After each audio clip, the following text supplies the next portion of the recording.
This is the Learner Podcast for the True and Justice. Ya, baik. Assalamualaikum warahmatullahi wabarakatuh. Saudara-saudara sekalian, pada pagi ini kita kedatangan narasumber yang tidak asing lagi dalam pengembangan kesehatan masyarakat. Ya, dan ini adalah sebetulnya dokter yang paling senior di Nusa Tenggara Barat. Beliau mulai menjadi dokter pada tahun 80. Ketika itu saya baru SD kelas 5. Luar biasa. Beliau sudah menjadi dokter. Dan salah satu gagasan yang banyak sekali dikomunikasikan kepada publik itu adalah yang berkaitan dengan persoalan penanganan stunting. Persoalan penanganan hal yang berkaitan dengan kesehatan masyarakat.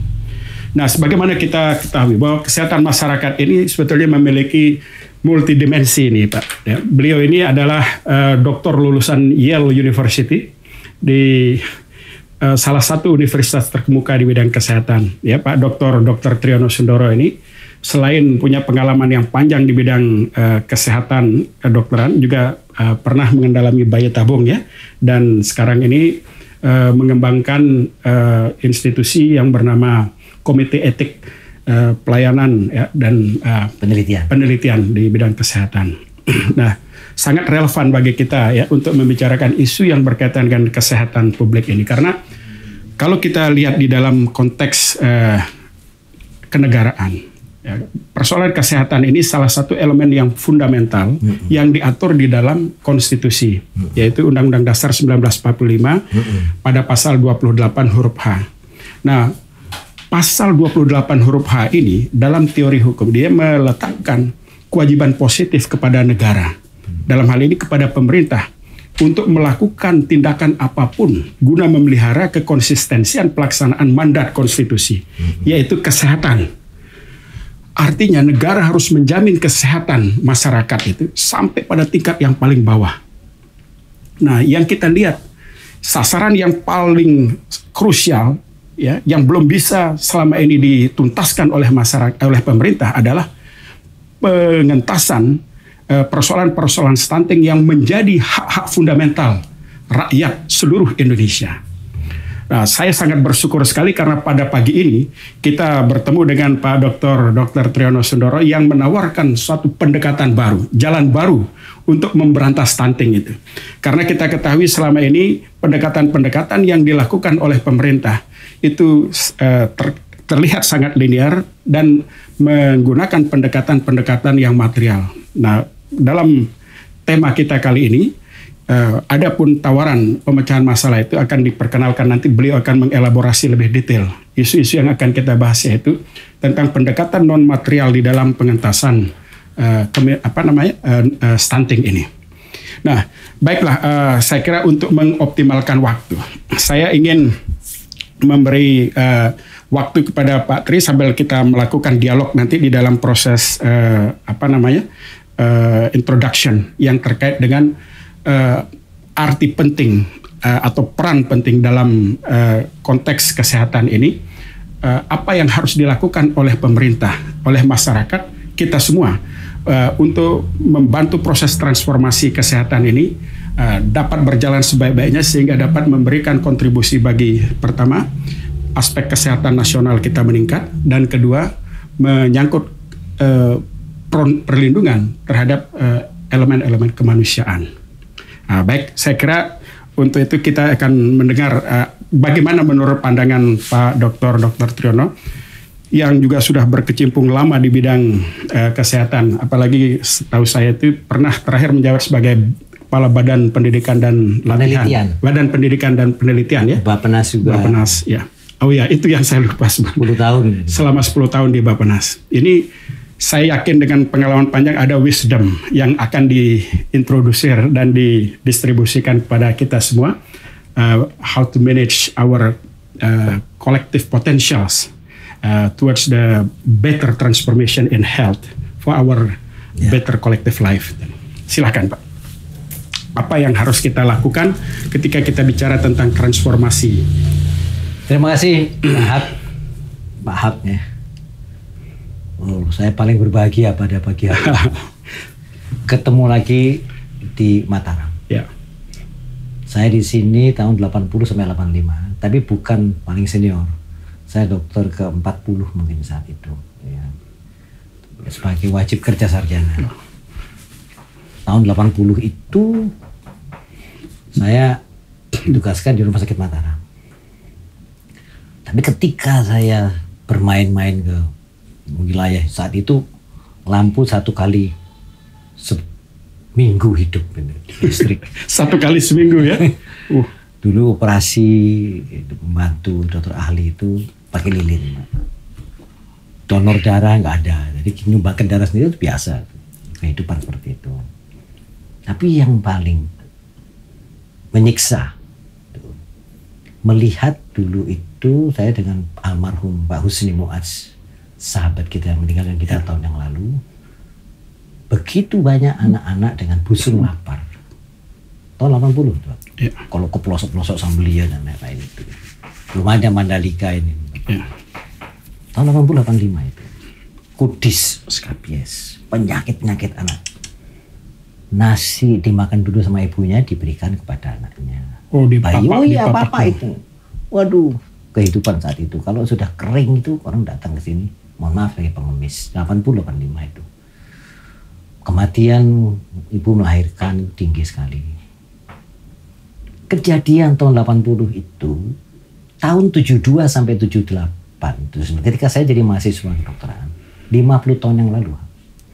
Itu kita 50 tahun yang lalu ya. Iya, Masya. itu kita kurikulumnya saat itu mahasiswa kedokteran tinggal di desa selama 1 bulan setahun. Jadi 8 bulan 7 bulan itu kita di desa tiap tingkat. Hal serupa saya alami, saya lihat itu. Makan daunnya nggak mau mereka, itu makanan kambing. Tahu betul kita itu perilaku. Tahun 70 seperti itu, tahun 80 di sini. Kenalah dengan Pak Husni.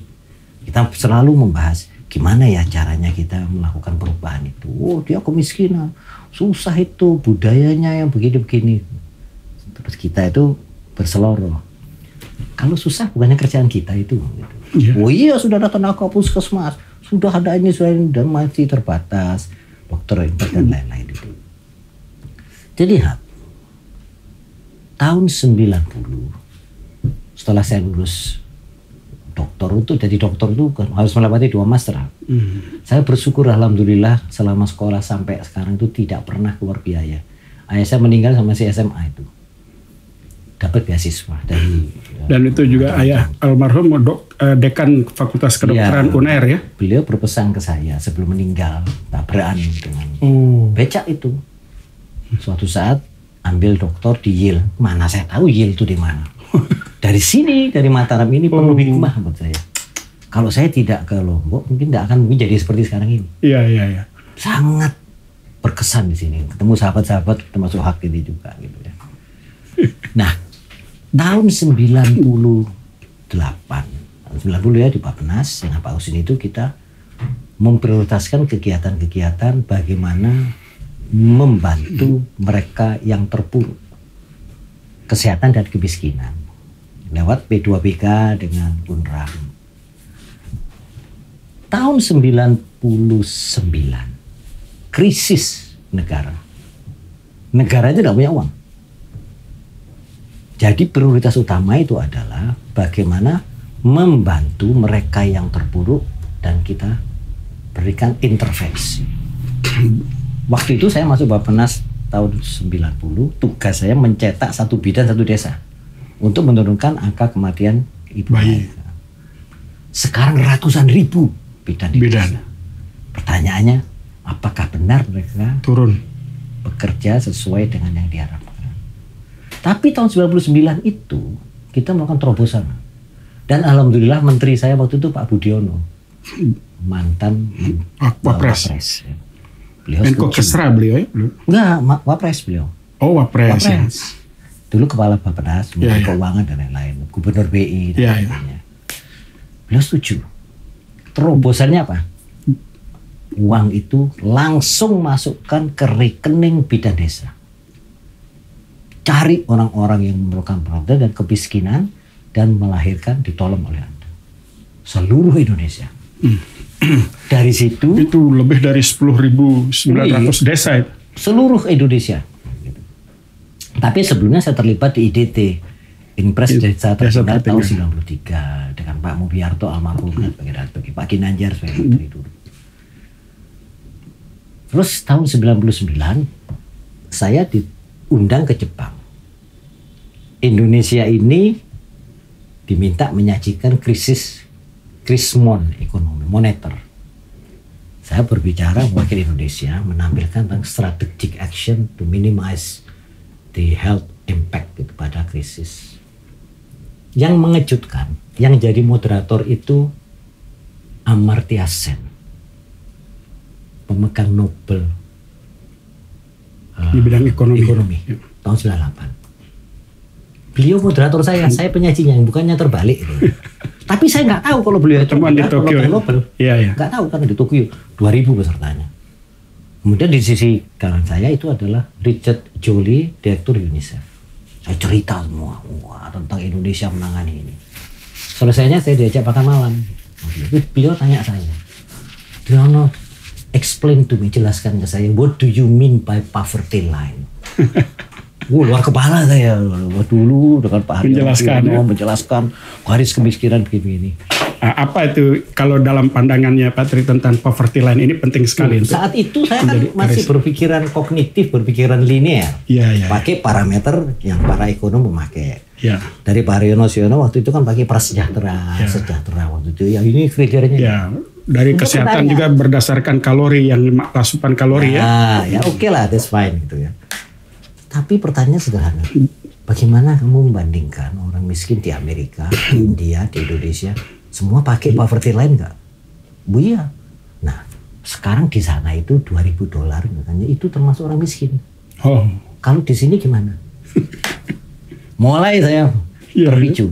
Singkat cerita, dia menawarkan ke saya, "Would you like to join us as a fellow di Cambridge University di Inggris?" Dia rektor.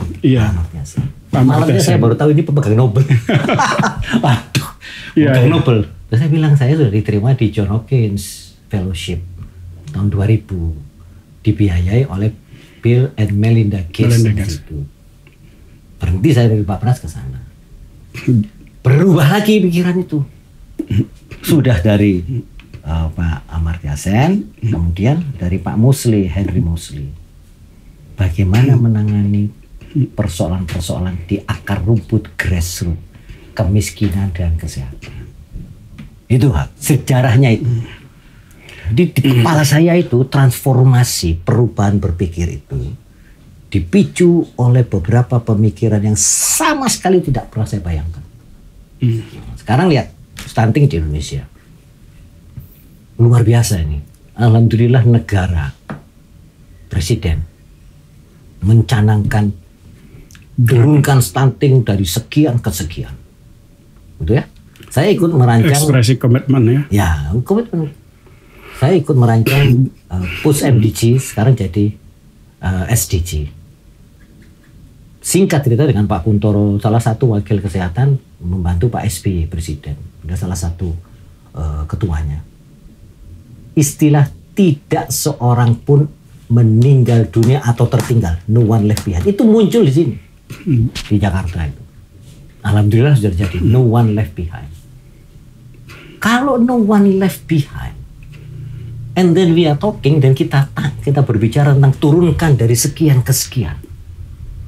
Kita bicara angka dari sekian persen menjadi sekian persen. Itu kan kita melihat mereka yang target itu sebagai objek. Jadi kita sudah terbiasa hidup dengan angka. Saya di Bappenas 10 tahun itu hidup dengan angka. Nah sekarang let me ask you questions ya. Boleh ya? Yeah, of course. Andai kata istri hamil, melahirkan, oke. Kemudian di target kita di NTB ini, katakanlah turunkan dari 400 ke 200 per 100.000 kelahiran. Istri Anda termasuk angka 200 ribu. Mau Pak? Tidak. No one Pak. Kenapa kok dia bisa mencanangkan seperti itu? Anggaran dan sebagainya yang dialokasikan negara committed melihat mereka adalah objek. Ya, ya. Objektifikasi tanpa nurani, nuraninya di belakang. Ya, ya. Gitu ya, itu satu. Dan ini terjadi sekarang ini. Ya, ya. Betul, stunting turunkan dari sekian menjadi sekian. Ya. Dari 37 ya, 35 angka kita turun kan jadi 14. Tahun ini 21. Jadi kita ini adalah manusia komunitas yang hidup dalam angka. Ya. Padahal mestinya tahun 2009 dengan Ibu Endang almarhum menteri dulu, dengan Pak Gubernur masih di TGP itu ya, di satu desa di Sumbawa kita 4 tahun kita dengan Pak Husni dengan Hak juga keluar Akino, angka kematian ibu 0. Tidak seorang pun meninggal karena melahirkan dan tidak seorang pun akan terkena masalah gizi. Itu 10 tahun yang lalu, Hap. We done it 12 years ago. Kenapa sekarang masih turunkan angka stunting? Pendekatannya gimana? Kita sudah melakukan pendekatan, bukan pendekatan linear. Pendekatan pembelajaran manusia sebagai subjek. Saling berterima, kemudian membuka wawasan. Ada istilah gini. Local problem solved best by local people. Biarkan mereka mengatasi permasalahannya sendiri. Belajar mengentaskan dirinya dari kemiskinan. Banyak yang protes itu. Kan mereka miskin, nggak bisa mereka. Belajar dari Amartya Sen. Diono, development as freedom. Bebaskan mereka. Jangan melihat dari ukuran bagaimana mereka mendapatkan hasil. Jadi menarik ini Pak Tri. Sebelum kita lanjutkan pada topik yang beda, saya ingin kembali kepada pendekatan tadi yang di underline pada kebijakan yang disampaikan oleh Presiden, bahwa Presiden punya komitmen menurunkan angka stunting dari sekian sampai sekian. Itu komitmen yang sangat kita hargai dan patut dihargai. Hanya saja pendekatannya yang harus di-review. Bahwa pendekatan ini itu masih melihat bahwa subjek orang-orang yang disasarkan untuk dientaskan atau objek katakanlah masyarakat stunting itu dilihat sebagai objek jadi pola relasinya yang harus dirubah. Betul. Itu yang pertama. Nah, pola relasi ini harusnya bukan pada pola relasi subjek objek. Kita hargai komitmen pemerintah untuk menurunkan angka stunting. Tetapi pendekatan yang ditawarkan itu harusnya pendekatan yang egaliter, yang relasinya setara, subjek dan subjek. Nah, sekarang saya ingin tanya, kalau misalnya kita melihat dia sebagai subjek dan subjek, bagaimana pola pembadanan, seperti apa pelaksanaannya? Bagaimana kita memperlakukan dia sebagai subjek dan subjek sehingga dapat melahirkan output yang diharapkan dalam pengentasan kemiskinan itu. Kalau misalnya sekarang ini dengan memposisikan dia sebagai objek, hasilnya masih sangat terbatas gitu. Nah, adakah yang dapat menjamin kalau misalnya pemerintah merubah pendekatan ini dari pola subjek-objek menjadi subjek-subjek seperti yang Pak Tri tawarkan tadi, untuk melihat hasil yang lebih signifikan dalam pengentasan kemiskinan itu? Hak gini ya. Ketika Presiden mengetokkan palu, triliunan, sekarang 77 triliun. 3 hari seminggu lalu Ibu Tri Mulyani ngomong, ini 77 triliun yang 30 triliun itu kemana? Sedikit yang masuk ke mereka, para komunitas ini. Tapi persoalannya begini ya. Negara, pemerintah, at all level, kementerian, semua terlibat dibanding pada saat 15-10 tahun yang lalu. Semua ikut terlibat. Kalau baca di koran-koran, solidaritas, itu sosialisasi, deklarasi, semua bergerak sampai tingkat kecamatan, tingkat desa. Sosialisasi ya. Ibarat kayak kur gitu. Wah kami kan semua deklarasi. Yang stunting tetap stunting. Siapa yang berhadapan dengan orang stunting atau akan menjadi stunting? Padahal banyak orang yang berkomitmen menghilangkan. Iya, banyak orang. Tapi stunting tetap stunting. Dia menjadi tidak menyentuh ya. Iya, jadi hubungan relasional yang dikemukakan tadi itu, benarkah itu terjadi? Itu kita lakukan tahun 2009 sampai 2013. Kayak ke Lombok Utara, ke Dompu, ke Bima, kemudian Lombok Tengah, ketemu Kalakarya dengan orang-orang di kabupaten. Pak Bupati hadir itu. Salah satu itu di Lombok Utara. Kadinkes hadir. Data Riskesdas, kita bikin Riskesdas tahun 2006. Karena laporan angka itu hanya dari profil. Petugas-petugas masuk di Dinas Kesehatan, angka kurang gizi 970. Bener nih, padahal data Riskesdas 5.000 yang kurang gizi. Nah, Kalakarya saya tayangkan. Pak Kepala Desa pernah lihat yang kayak begini nggak? Nggak pernah lihat ya, yang kurang gizi, yang perutnya buncit dan begini. Ada yang kayak nggak ada tempat saya. Singkat cerita, marah mereka sama saya. Bapak itu yang rambutnya putih ya, diomel-omelin sama semua kepala desa. 3 putih nggak? Lombok Utara itu baru jadi kabupaten itu. Kami harus apa sekarang? Weh, Pak, Bapak Kepala Desa. Saya itu kita orang ini orang bodoh semua Pak, nggak ngerti. Saya begitu, memang nggak ngerti kita. Bapak dan Bapak itu yang paling tahu karena Bapak Kepala Desa. Ada berapa dusun? 5 dusun. Pernah nggak lihat ini? Buktikan bahwa 5.000 kurang gizi itu betul-betul ada. Tapi nggak ada uangnya loh ya, nggak bilang begitu. Karena kita non material. Pak Bupati ada itu. 2 minggu kemudian saya dapat laporan. Pak Tri, saya pusing Kadinkes. Ketemu 3.700 ada ditimbang semua door to door. Bukankah itu tugas dari puskesmas active case finding, menemukan kasus secara aktif? Ya. Puskesmas kan sudah berubah menjadi rumah sakit kecil, menjadi pasif case finding, nunggu orang datang. Menunggu orang, harusnya dia aktif. Iya. Menemukan orang-orang yang mengalami kesulitan. Itu waktu Pak Budiono, Ibu Endang jadi menteri, itu keluar biaya operasional kesehatan ke puskesmas supaya mendatangi itu. Berarti harusnya pemerintah dalam hal ini puskesmas yang aktif ya, meng-approach masyarakat. Otonomi kan di pemerintah daerah. Ya. Tapi puskesmas kena intervensi harus mengatasi 150 lebih penyakit. Jadi rumah saya sebagai puskesmas itu menjadi pasif case finding, menjadi seperti kayak rumah sakit ya. Institusi yang melayani. Di mana komitmen Alma Ata tahun 77 bahwa health for all itu 50 tahun yang lalu, 60 tahun yang lalu itu. Iya. Sekarang mau mengatasi stunting, alhamdulillah terbentuk TPK, tim pendamping kesehatan.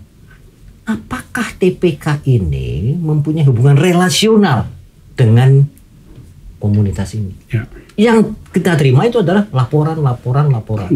Benarkah laporan itu? Siapa yang verifikasi ini? Turun Pak stunting ini. Semua angka itu membaik. Benarkah itu valid? Kemarin pakai survei gizi yang jauh lebih tajam. Tiap tahun itu survei gizi. Untuk apa setiap tahun itu survei gizi itu? 5 tahun kita itu lihat. Untuk apa? Wasting money, uang itu dipakai untuk hal yang sebenarnya tidak terlalu perlu. Kami tidak pernah melakukan. Yang diperlukan makanan PMT untuk melakukan. Jadi mereka itu tetap jadi objek demi proyek. Makanya Bu Sri Mulyani jangan disalahkan. Pak Wapres sendiri sudah ngomong. Kemiskinan juga gitu. 500 triliun untuk rapat di hotel dan sebagainya. 500 triliun hanya saya untuk membahas kemiskinan ya. Itu saya membahas ya, bukan mengentaskan. Gitu lah. Itu beda membahas sama mengentaskan. Membahas kemiskinan untuk siapa yang mengentaskan? Harusnya kan real produsernya masyarakat. Itulah produser sehat itu adalah masyarakat. Iya. Gitu loh. Individu sendiri. Dia bukan objek. Ayo. Betul. Yang merawat anak balita siapa? Ya ibunya sendiri. Ibunya sendiri 24 jam. Bukan orang kesehatan. Iya betul. Ini cuma 8 jam. Saya ingat itu Pak Tri. Kita ingat golden triangle-nya Global Driving Force yang David Korten yang menyatakan value, practice dan resources itu betul, ada dalam setiap individu. Ya, jadi bahwa setiap orang itu memiliki values, practice dan resource. Tetapi kita lihat institusi juga memiliki values, practice dan resource. Tetapi values-nya masyarakat atau household itu berbeda dengan values-nya pemerintah dan korporasi. Ya, saya teringat waktu ketika ketemu sama Pak Henry Mosley itu. Dia katakan, itu kan masyarakat itu bekerja 24 jam sehari untuk menghidupi dan menyehatkan anaknya dan saudara-saudara keluarganya. Sementara korporasi sama pemerintah itu bekerja 8 jam sehari. Tetapi praktis dan resource-nya itu tercluster di dia. Praktisnya itu orang-orang yang ahli, yang berpengetahuan, yang berketerampilan ada lebih banyak menumpuk di pemerintah, di Kementerian Kesehatan. Badiklat dulu Pak Tri di sana. Kemudian di korporasi resources-nya, sumber dayanya lebih banyak di perusahaan. Nah, ini kan seharusnya ada pola yang dilakukan, ada kebijakan yang dilakukan oleh pemerintah untuk men-shifting, menggerakkan praktis dan resource ini juga harusnya terdistribusi ke masyarakat yang memiliki komitmen value yang lebih tinggi atau yang all out lah sebagai produser kesehatan. Tetapi dapatkah kita katakan seandainya ini karena Pak Tri sudah mengatakan tadi kita menghargai komitmen yang disampaikan oleh Presiden, sangat. Tetapi pendekatan yang dilakukan itu masih pola-pola lama yang mengakibatkan tidak terselesaikannya permasalahan ini secara signifikan. Harusnya seluruh kebijakan yang komitmen yang tadi itu yang tergambarkan dalam pengurangan itu dikonsentrasikan pada the real produsernya, bukan pada peran yang dimainkan yang mengcluster resources seperti tadi 500 triliun untuk membahas saja.